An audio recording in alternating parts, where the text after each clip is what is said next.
Madaming mga kasabihan o paniniwala ang mga matatanda. Madami ring mga kwentong kababalaghan sa bawat lumang gusali o lugar. Ako po si Laura, isang madre, at ito ang aking istorya tungkol sa lumang kumbento sa may paanan ng bundok. Ulila na akong lubos. Lumaki ako sa bahay ampunan ng barangay at nakapag-aral hanggang sa sekundarya sa tulong ng sangguniang pamahalaan. At bilang pasasalamat sa ating may kapal at upang makatulong din sa aking kapwa, ay nakapagpasya akong pumasok sa seminaryo at magmadre. Tutol ang mga mababait na opisyal ng barangay namin sa desisyon ko dahil ang gusto nila ay makapagtrabaho ako ng maayos at magkaroon ng pamilya. Pero dahil buo na ang aking desisyon, ay wala nang makapigil pa sa akin. Sa St. Peter Monastery nila ako pinapunta. Ayun na yung luma at pinakamatagal ng simbahan na tumatanggap ng mga dalagang gustong magmadre. Nasa kabilang bayan niyon, sa may paanan ng bundok. Hindi na ako nagdalawang isip pa at kaagad na nagpunta sa monasteryo. Hinatid naman ako ron ng 2 tanod na kasama rin na nagpalaki sa akin upang matiyak nila na makakarating ako ng maayos at ligtas. Matatandang mga madre ang sumalubong sa akin nang makarating ako sa simbahan.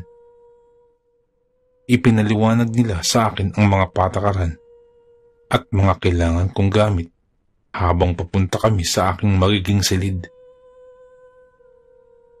May mga ilang importanteng paalala rin silang sinabi sa akin na dapat kong sundin dahil matagal na raw yung kaugalian ng buong kumbento.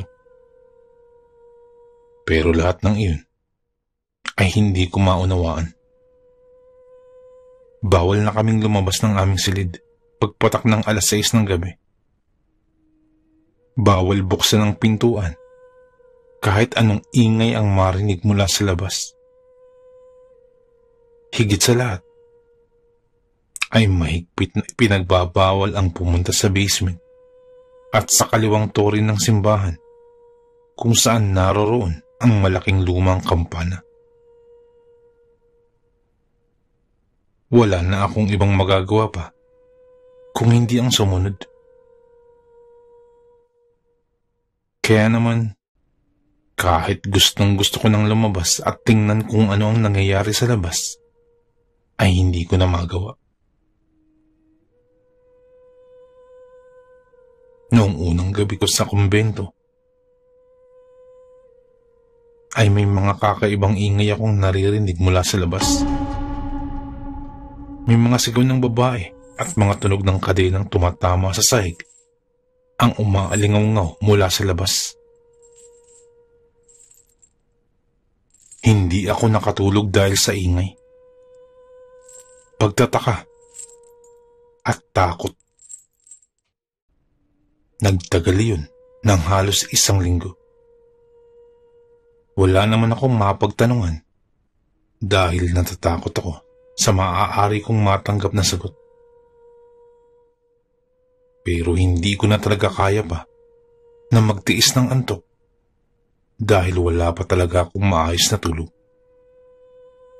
Kaya naman, naglakas loob na akong magpunta sa opisina ng punong madre upang magtanong. Sekretong lungga ng mga Kastila ang ilalim ng simbahan.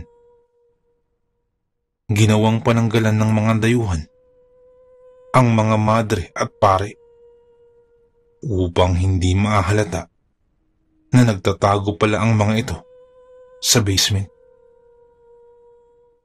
Ngunit sa kabila ng kabaitan nila sa mga ito, ay ginawan pa rin sila ng mga Kastila ng masama.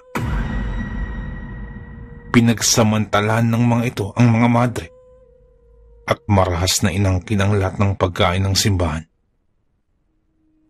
Dahil doon ay madaming mga madre ang nagpakamatay, pinatay, at tumakas. Simula nun, ay hindi na natahimik ang monasteryo. Hindi ko alam kung matatawa ba ako o matatakot sa istoryang narinig ko. Hindi ka panipaniwala ang parte ng kwento na nagmumulta raw ang mga kaluluwa ng mga namatay na madre, pare at maging Kastila sa kumbento. Paano mangyayari na ang banal na tahanan ay pamamahayan ng mga multo? Napaka-imposible naman nun. Hindi ko na lang pinansin pa ang mga sinabi ng punong madre. Nagpatuloy na lamang ako sa aking mga gawain at aralin. Sa tuwing may bakante akong oras, ay hindi ko yun sinasayang. Bagkus ay ginagamit ko yun upang makatulog.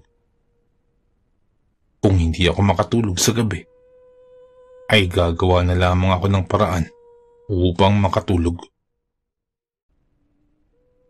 Inisip ko na lamang na ginagawa nila ang bagay na yun upang maging hamon sa aming mga nagseseminaryo. Siguro ay sinusubukan lamang nila kami kung hanggang kailan namin kayang tumagal at sumunod. Nagpatuloy ang mga naririnig kong mga ingay tuwing gabi. Nagsimula na rin akong magtanong-tanong sa iba pang mga dalaga na kasama ko ng tungkol sa patakaran pagpatak ng 6 ng gabi. Lahat ng mga ito ay pare-parehas lamang ang naging sagot sa akin. Na mas ikinakunot pa ng aking noo. Hindi ko alam eh. Wala pang lumalabag sa batas na yun. Sambit nila.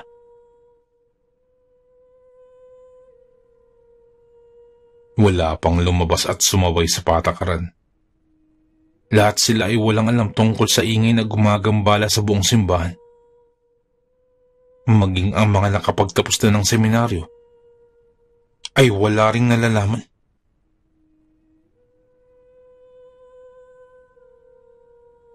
Wala pang sino man ang naglakas loob na lumabas pagpatak ng 6 ng gabi.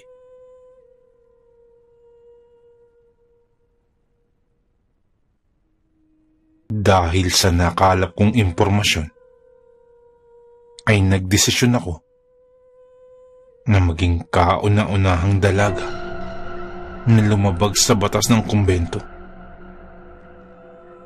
Buo ng loob ko.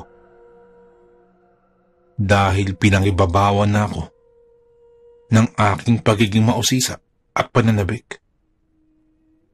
Wala nang makakapigil pa sa akin. Araw ng linggo, pagkatapos ng panghapon na misa, ay isinagawa ko na ang aking plano. Nagpaiwan ako sa may altar at sinadyang bagalan ng kilos sa paglilinis. Pero dahil masunurin ng lahat sa patakaran, ay tinulungan na nila ako sa gawain. Sumubok din ako na magpunta sa kusina upang tumulong at manggulo sa mga trabahador doon. Pero kagad din nila akong napaalis at nahila pabalik sa silid ko. Wala talaga akong pagkakataon upang makita ang itinatago nilang sikreto. Kahit anong gawin ko, ay mabilis lang din nilang nagagawa ng paraan. Hanggang sa tadhana na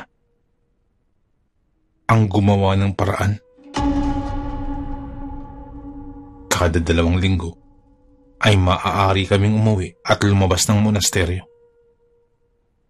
Biyernes ng hapon ay pinalabas na kami at syempre umuwi ako sa amin. Sa may barangay Ampunan na kumalinga sa akin. Masaya nila akong sinalubong at ganun din naman ako. Tumulong ako sa kanila at nakipaglaro sa mga bata at namili na rin ng kaunti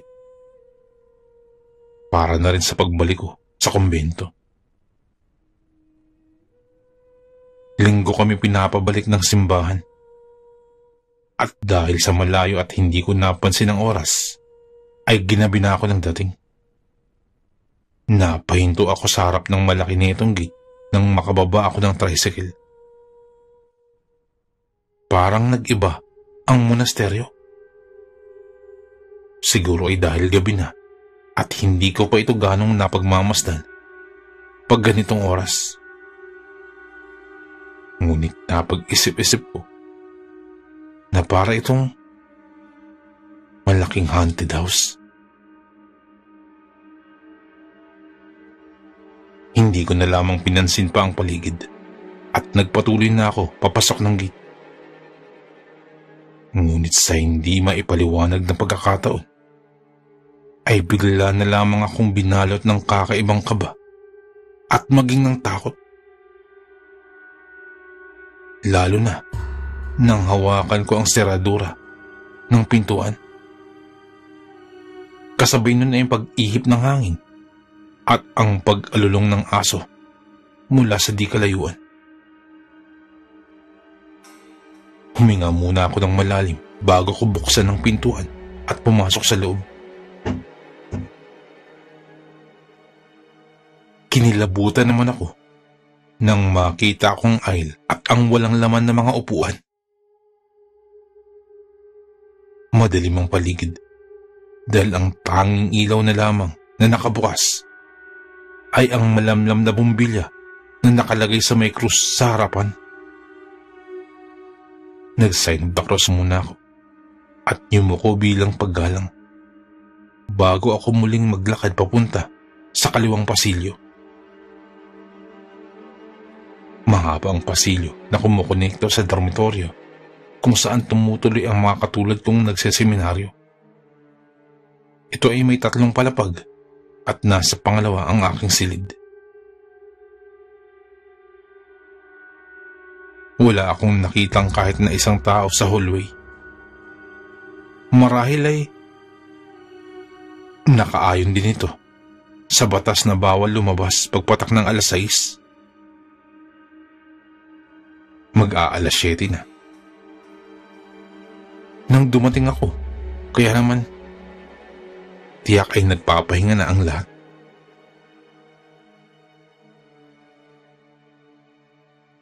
Napatigil ako sa pag-akit ng hagdan nang may marinig akong malakas na sigaw mula sa pinanggalingan ko kanina.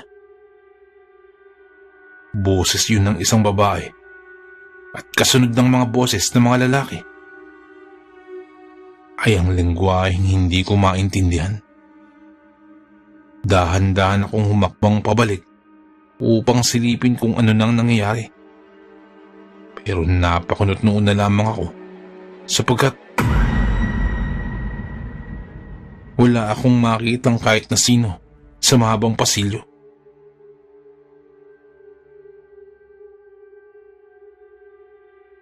Patuloy pa rin ang aking naririnig, ngunit wala akong nakikita.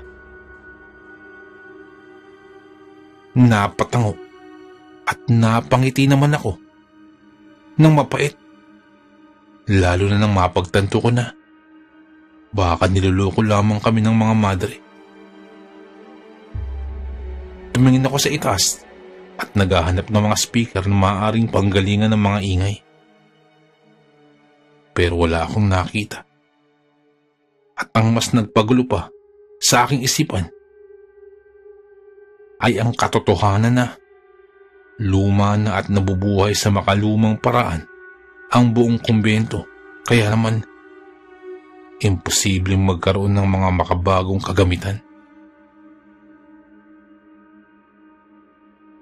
Aalis na sana ako nang marinig kong muli ang malakas na sigaw. Sa pagkakataong ito, ay pakiramdam ko ay nasa malapit lamang ito. Nilingon kong muli ang pasilyo at tiningnan kong merong bukas na pinto sa mga silid na naroroon. Ngunit unti-unting nanlaki ang aking mga mata nang parang isang mahika na isa-isang lumitaw sa paningin ko ang mga figura ng tao. Madaming mga dalagang nakaupo at nakaluhod sa sahig habang may mga Kastilang nakatayo sa harapan nila habang may hawak na mga baril. May isang babae pa na pilit na kinakadena at itong sumisigaw mula pa kanina. Hindi ako makagalaw. Pakiramdam ko ay nasa ibang mundo ako. Para akong tumalon sa loob ng nobela. Hindi ko maipaliwanag ang nararamdaman. Naghalo na ang kaba, takot, maging pagtataka sa loob-loob ko. Hindi ko na rin alam kung anong aking gagawin. Nagtaasa ng lahat ng balahibo ko sa katawan. Nang magtama ang paningin namin ng dalagang ngayon ay may kadena na sa may leeg. Umiiyak ito at nagmamakaawa hanggang sa itaas nito ang kamay at tumuro sa direksyon na kinatatayuan ko. Tulong. Sambit nito. Hindi ko alam ang gagawin, lalo na nang lumingin din sa akin ang lahat ng mga Kastilang maging ang iba pang mga babae na naroroon. Kinasa ng lalaki na nasa tabi ng dalagang nakakadena ang hawak nitong baril at itinutok yun sa akin. Libo-libo namang boltahe ng kuryente ang tumakbo sa aking buong katawan dulot ng takot. Natauhan ako mula sa aking pagkatulala at sa kalakas loob na tumalikod at tumakbo paakyat ng hagdanan. Hindi na ako lumingon at huminto pa hanggang sa makarating ako sa aking silid. Rinig ko pa rin ang sigawan ng mga dayuhan na bagamat hindi ko nauunawaan, ay alam ko pa rin na ako ang hinahabol nila. Gamit ang nanginginig kong mga kamay, ay kinuha ko ang susi ng aking kwarto at binuksan ito. Mabilis naman akong pumasok sa loob at dali-daling ikinandado ang pinto. Para akong nakipagkarerahan nang makaupo ako sa gilid ng aking kama. Sobrang lakas ang tibok ng aking puso. Nakakabingi ito na parang anumang oras ay tatalsik na lamang ito palabas ng dibdib ko. Naguguluhan pa rin ako sa mga nangyayari at sobrang gulo pa rin ng isip ko. Hindi pa rin tumitigil ang mga sigaw at tunog ng kadena sa labas. Hindi rin ako makatulog dahil sa tuwing ipipikit ko ang aking mga mata ay ang mukha ng babaeng nakikita ko. Hindi rin mawala sa isip ko ang mga figura ng mga Kastila na matalas na nakatingin sa akin.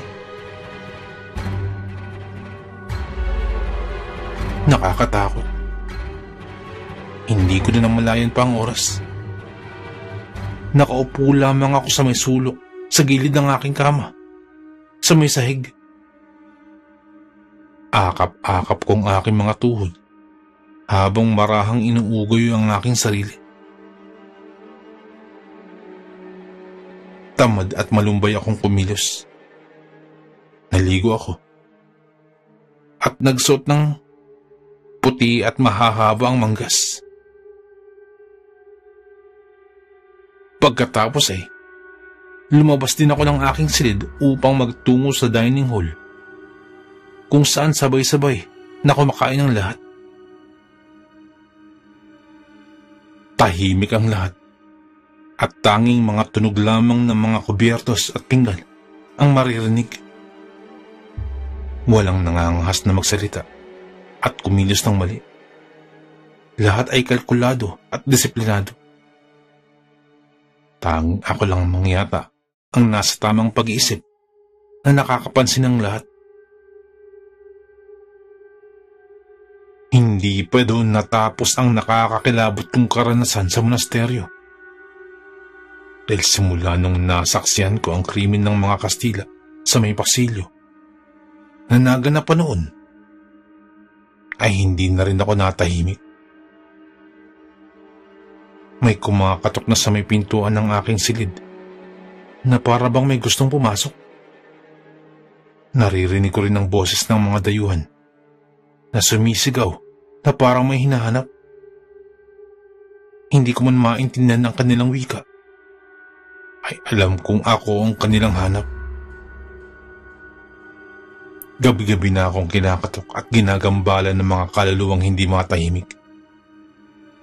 Nagsimula na rin ako magsisi dahil sa katigasan ng aking ulo.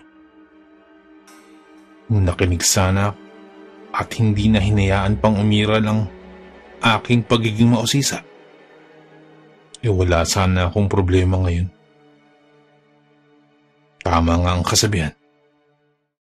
Nasa huli ang pagsisisi.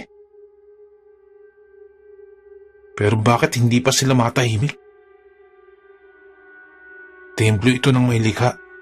Kaya naman, bakit may mga multo na naninirahan dito? Hanggang sa mapansin ko na sa dormitoryo lamang yun nangyayari. Kaya naman naglakas loob na akong kausapin na muli ang punong madre at ang pari ng simbahan. Tinanong ko sila kung bakit hindi pa nakakatawid ng mga kaluluwa ng mga Kastila at madre na nanggugulo sa monasteryo. Wala na silang maibigay na kasagutan. Halos mag-iisang buwan na akong ginagambala ng mga kaluluwang hindi matahimik. Bawat gabi ay pilit binubuksan ang pintuan ng aking silid. Gabi-gabi din akong hindi makatulog. Hanggang sa may nangyari sa akin na hindi ko maunawaan. Pakiramdam ko ay hindi na ako may-ari ng aking katawan. Hindi ko na makontrol ang aking sarili at hindi ko na alam ang nangyayari. Alam kong nakaupo ako sa isa sa mga upuan sa harapan ng altar. Nakatulala lamang ako ron at hindi gumagalaw. Pero kahit anong pilit, ay hindi ko pa rin magawang kumilos hanggang sa maiwan na ako sa lugar na yun. Inabot na ako ng hating gabi ron sa ganong peso na kahit pagkurap yata ay hindi ko na rin magawa. Akala ko'y mananatili na lamang ako dun hanggang umaga. Pero nang pumatak ng eksaktong 6:00 ng orasan, ay kusang gumalaw ang aming katawan. Tumuyo ako at naglakad papunta sa may hallway. Ngunit huminto ako sa bukal na nito dahil kung bakit kitang-kita ko ang kabuuan ng mahabang pasilyo. Matapos ng ilang minuto, ay isa-isa na muling lumitaw ang mga figura ng Madre at Kastila. Para akong nanonood ng isang pelikula kung saan ang mga dayuhan ay sinakop at inalipin ng mga madre at pare. Kitang-kita kung paano kalat ka rin ng mga Kastila ang mga kawawang madre. May ilan na sapilitang hinubaran at hinalay. May binugbog at may sinisermonan. Pero ang talagang gumimbal sa akin ay ang nag-iisang dalaga na nakatayo sa kabilang dulo ng pasilyo. Walang pumapansing Kastila dito at hindi rin nila alam kung bakit. Hanggang sa hindi ko na namalayan ang pagtulo ng aking mga luha. Nang maunawaan ko na ang lahat, hindi ko lubos maisip kung paano At bakit niya yun nagawa? Kaya pala, patuloy pa rin sa panggugulo ang mga kawawang kaluluwa dahil malaya pa rin ang gumawa nun sa kanila. Nakatayo lamang ako ron, umiiyak, hanggang sa sumapit ang umaga. Hindi naman ako nagsayang pa ng oras nang makabalik na ako sa aking sariling katawan. Mabilis akong tumakbo papunta sa opisina ng punong madre at walang takot na isinuwalat ang katotohanan.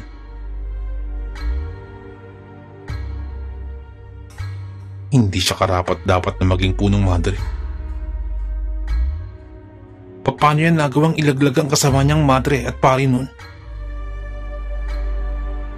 Pinanood din niya ang mga paghihirap nila na para bang nanonood lang siya ng isang pelikula. Wala siyang puso.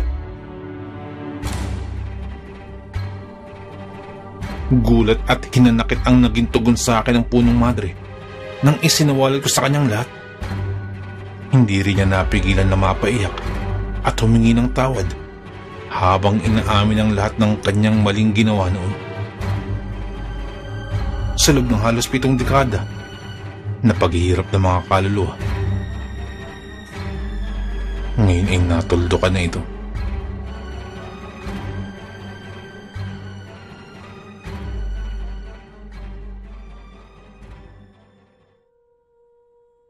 Nang makapagbitiw ang punong madre sa posisyon nito at umamin sa mga kasalanan nito, ay natahimik na rin ang monasteryo. Nagpatuloy pa rin ako sa aking pag-aaral at pagbumadre at nagsisikap na maging ang aral sa kwentong ito ay walang sekretong hindi nabubunyag, maging mabuti sa kapwa sa lahat ng sandali